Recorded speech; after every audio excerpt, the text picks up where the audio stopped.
كلنا عشنا ذكريات مع المنتخب الوطني المغربي في كأس العالم قطر 2022 واللي غتبقى خالدة للأبد. ذكريات اللي عشنا فيها بزاف ديال الأحاسيس المختلفة ولحظات غتبقى تاريخية ومحفورة في عقولنا. وبهذه المناسبة وبعد مرور سنة كاملة على أول صافرة انطلقات في كأس العالم قطر، غنحيو مسار المنتخب الوطني المغربي في المونديال من خلال سلسلة من الفيديوهات واللي غنتحدثوا فيها وبجميع التفاصيل على الملحمة المغربية بقطر وكيفاش حققوا المستحيل.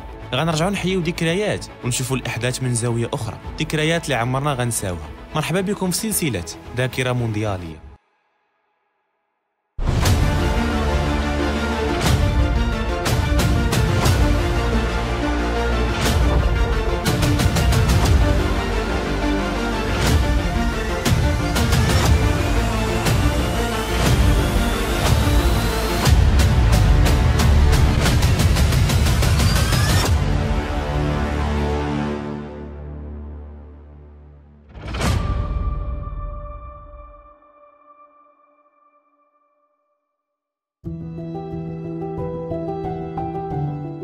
بعد الإنجاز الكبير اللي قاموا به أسود الأطلس في هذا الحدث العالمي واللي حجزوا فيه مكان في الدور القادم من كأس العالم بقطر في مجموعة أقل ما يقال عنها أنها مجموعة الموت، وخرج متصدر فيها أمام أكبر المنتخبات العالمية. المنتخب المغربي كيوجد راسو ما بين المنتخبات 32 اللي بقاو من أجل الوصول للنهائي الحلم. مسار المنتخب المغربي ما سهلش بتاتا، بحيث أن منتخبات كثيرة قوية كتواجد في طريقه، وأولهم هو المنتخب الإسباني. المنتخب الإسباني خرج من هذه المجموعة ب4 نقاط، جاو من تعادل وفوز وهزيمة، وتأهل في وصفات المجموعة متفوق على المنتخب المانشافت. الصحافة الإسبانية بدات كتروج الأخبار بأن منتخب لاروخا تعمد مواجهة منتخبات قوية في أدوار متقدمة، خبر اللي أكده أسطورة ريال مدريد السابقة المكسيكي هوغو سانشيز في أحد القنوات الإسبانية، بالإضافة لعدة حملات واللي كتقلل من لاعبي المنتخب المغربي، في حين أن أسود الأطلس تركيزهم كامل منصب على إكمال الرحلة اللي كملوا نصفها لحد الساعة، والأعين كلها على تحقيق التأهل وإقصاء منتخب كبير آخر ورد الدين المواجهة السابقة اللي جمعت ما بينهم في كأس العالم بروسيا.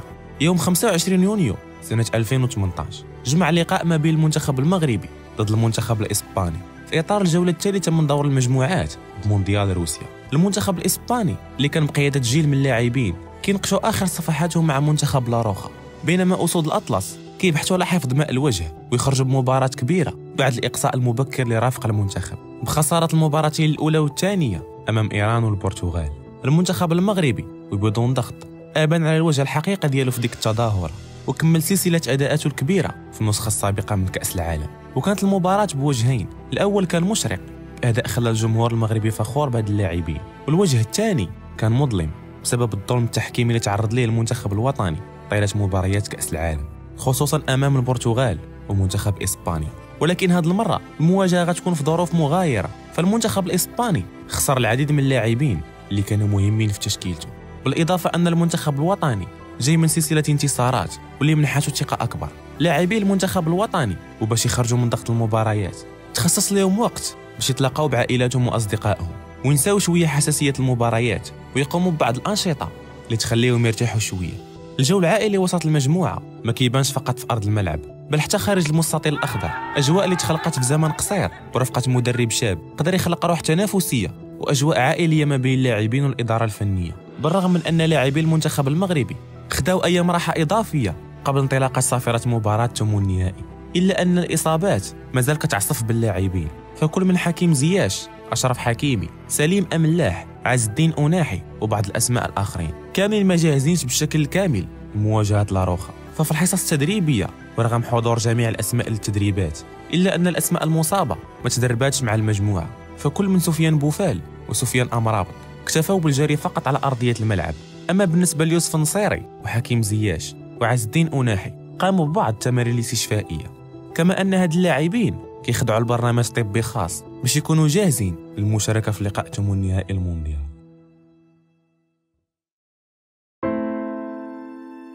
جماهيريا هاد المرة المشجعين المغاربة عانوا بشكل كبير من أجل الحصول على التذاكر في ظل نفاذها من الموقع الإلكتروني المخصص لبيع هاد التذاكر والأثمنة الخيالية اللي بعض الناس واضعينها كثمن لشراء تذكرة من السوق السوداء، وكذلك مختلف الجاليات اللي اقتنت تذكرة من أجل الحصول على بطاقة هي والدخول للأراضي القطرية. ولكن لحسن الحظ الجامعة الملكية تدخلات وطلبات من الفيفا إعادة طرح بعض التذاكر في الموقع الرسمي، وكذلك توفرت بأثمنة معقولة في السوق السوداء. دخل يوم المباراة، الجماهير المغربية وكيف ما كانت العادة كانت حاضرة بشكل قوي في الملعب.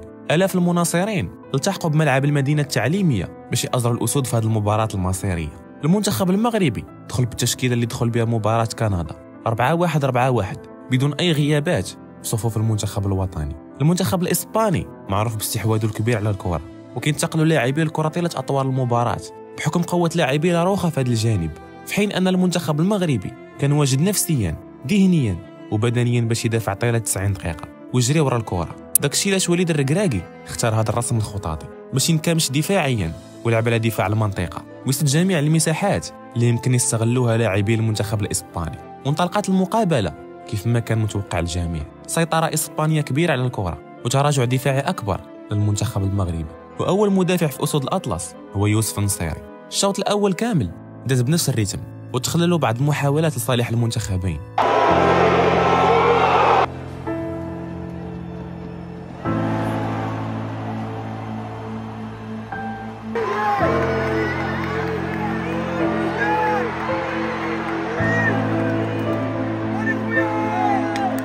في الشوط الثاني كان بنفس سيناريو شوط المباراة الأول، تبادل الكرة من قبل اللاعبين الإسبان مقابل استماتة دفاعية واستبسال من قبل اللاعبين المغاربة. وفي الدقائق الأخيرة جاء محاولات خطيرة لصالح المنتخب الإسباني.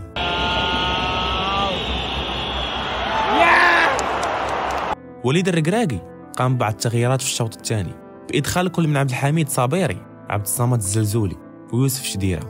هذا الأخير لعب أول مقابلة ليه مع المنتخب في كأس العالم، واللي في الشوط الأول الإضافي كان غيكتب اسمه بحروف من ذهب لولا تضييع لهذه المحاولة.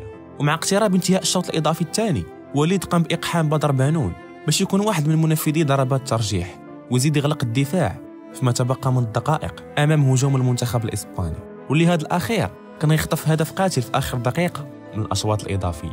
اتجهوا المنتخبين ركلات ترجيح، ركلات اللي غترجح كفة منتخب على الآخر. ولحسن الحظ المنتخب المغربي كيمتلك واحد من أفضل الحراس في العالم، ياسين بونو، واللي غيلعب دور المنقذ في هذه الركلات وغيحمل آمال وأماني الشعب المغربي على عاتقه وغيتقاسمها مع اللاعبين اللي غينفذوا ركلات الترجيح.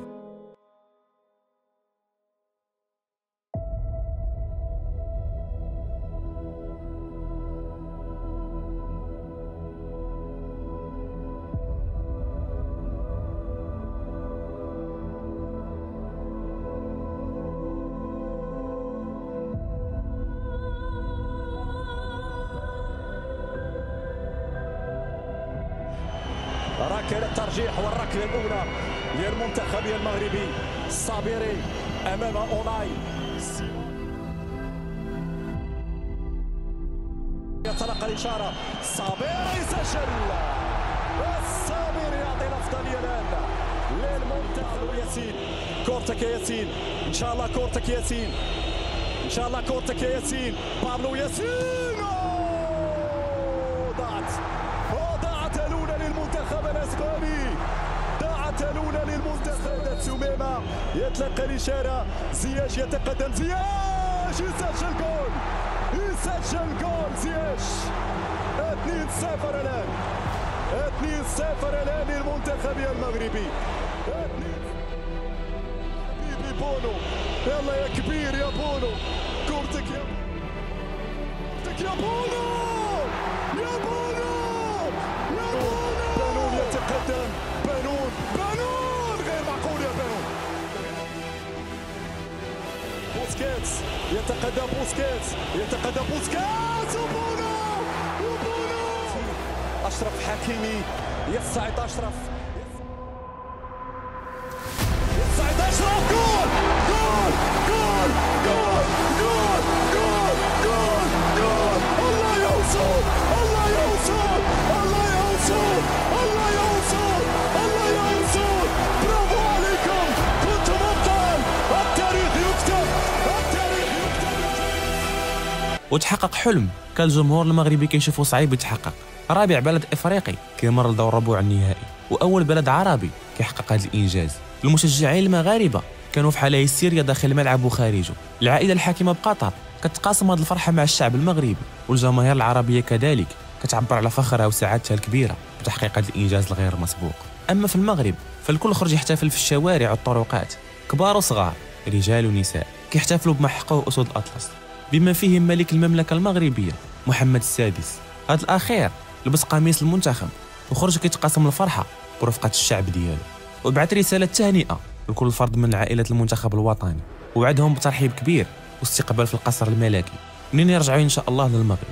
سمعوا الفرحه اللي كبيره عليه، والله الا جي سونتي ليموسيون ديالكم، جي جامي يو اوتون ديموسيون من هذا النهار. دونك شرفتوا المغاربه، شرفتوا الملك، شرفتوا كل شيء. قال لكم ابيانتو.